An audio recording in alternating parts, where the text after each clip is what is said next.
Virendra Singh bro आ गए हैं हमारे साथ। बहुत शुक्रिया आपका वीरेंद्र जी इस कार्यक्रम में जुड़ने के लिए।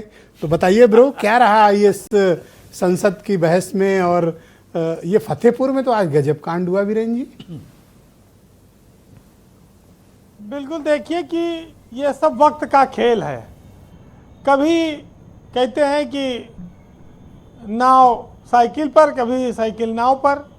उसी तरह की स्थिति है कि इस देश में एक वक्त था कि जिसे आप नज़रों में बिठाते हैं, और एक वक्त ऐसा आता है कि उसे आप निशाने पर ले लेते हैं। बस ये वक्त का फर्क है। जिनकी लोकप्रियता शिखर पर थी, उनकी लोकप्रियता पर संकट है। आज उत्तर प्रदेश में एक मामूली सी घटना ने पूरे जिला प्रशासन को फतेहपुर में एक स्कूल में ले आकर खड़ा कर दिया। तो ये बात जरूर कही जाएगी कि जेन जी हो या काकरोच हैं, इन्होंने इस देश में एक नए तरह की हलचल पैदा कर दी है, और ये डर पैदा कर दिया है कि अगर सरकारी लापरवाही कहीं आएगी तो कहीं उस राज्य में नया बवाल न खड़ा हो जाए। देखिए, अब तो ये कहा जा सकता है कि जिधर काकरोच अपना रुख कर देंगे उधर सत्ता डगमगाने लगेगी। दिल्ली तो बच गया, लेकिन राज्यों में मुख्यमंत्री नहीं बच पाएंगे। वहाँ तो समझ लीजिए कि धर्मेंद्र प्रधान से भी ज़्यादा तेज इस्तीफा होगा। और बिहार में जिस तरह से 16 जिलों में आंदोलन चला था, 64 मुकदमे लिखे गए थे, और सरकार ने जितनी तेजी से वापस लिए कल तक के सारे मुकदमे, तो वो दर्शाता है कि जनभावनाओं के अनुरूप दिल्ली की स्थिति को देखकर राज्य सरकार ने ये निर्णय किया है। ब्रजेश जी, अगर सरकारें जनता की इच्छा के अनुसार काम करती हैं तो उन्हें खौफ में रहने की कोई ज़रूरत नहीं है। अगर सिर्फ जनता का नाम लेकर उनको बेवकूफ़ बनाकर अपनी बातें थोपी जाएंगी तो उनको डर लगेगा, और उनको विरोध का सामना करना पड़ेगा, आंदोलन का सामना करना पड़ेगा। क्योंकि काम सब जनता के नाम पे करोगे और हुक्म अपना चलाओगे। इस देश में शिक्षा कितनी महंगी है, कॉन्वेंट की फीस कितनी महंगी है, कोचिंग के फीस कितनी ज़्यादा है। पढ़ाई करके लोग दूर दूर सेंटरों पे एग्ज़ाम देने जाते हैं, और बाद में परीक्षा निरस्त, रिजल्ट शून्य, फुस मामला, पैसा डूबा अलग, समय बर्बाद हुआ अलग। तो भारत की शिक्षा व्यवस्था में अभी बहुत सारे परिवर्तन आने बाकी हैं, उनका इंतजार किया जा रहा है। ये पेपर लीक ना हो, स्कूलों की लूट बंद हो, जूता मोजा चप्पल एक के दुकान से खरीदने की प्रथा बंद हो, कोचिंग संस्थानों में लाखों रुपए की वसूली और सेटिंग गेटिंग का खेल,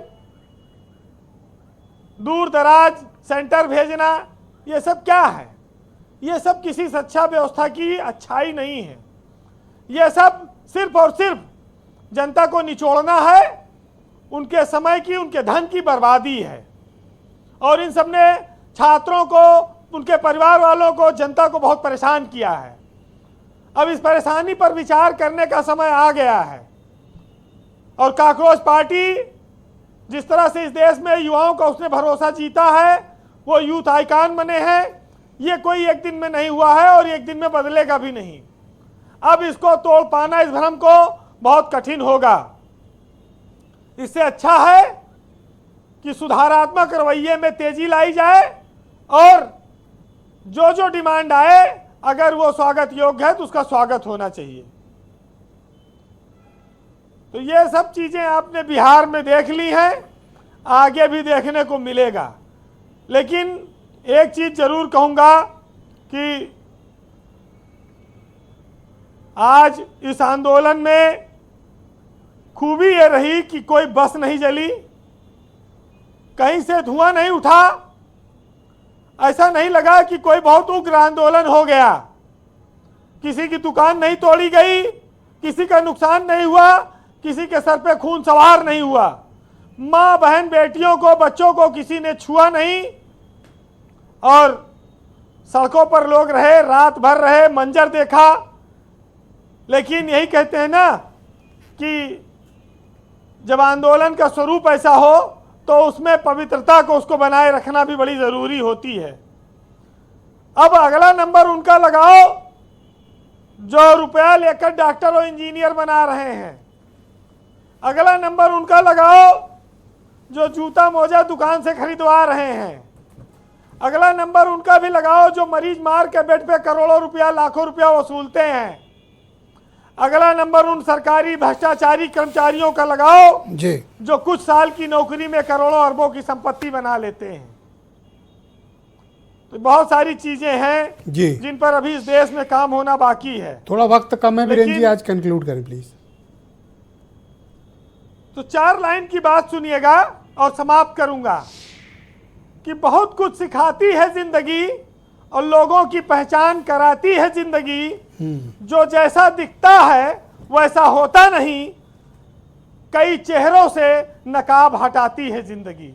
सुन लिया सुरेंद्र जी, आपने तसल्ली हो गई।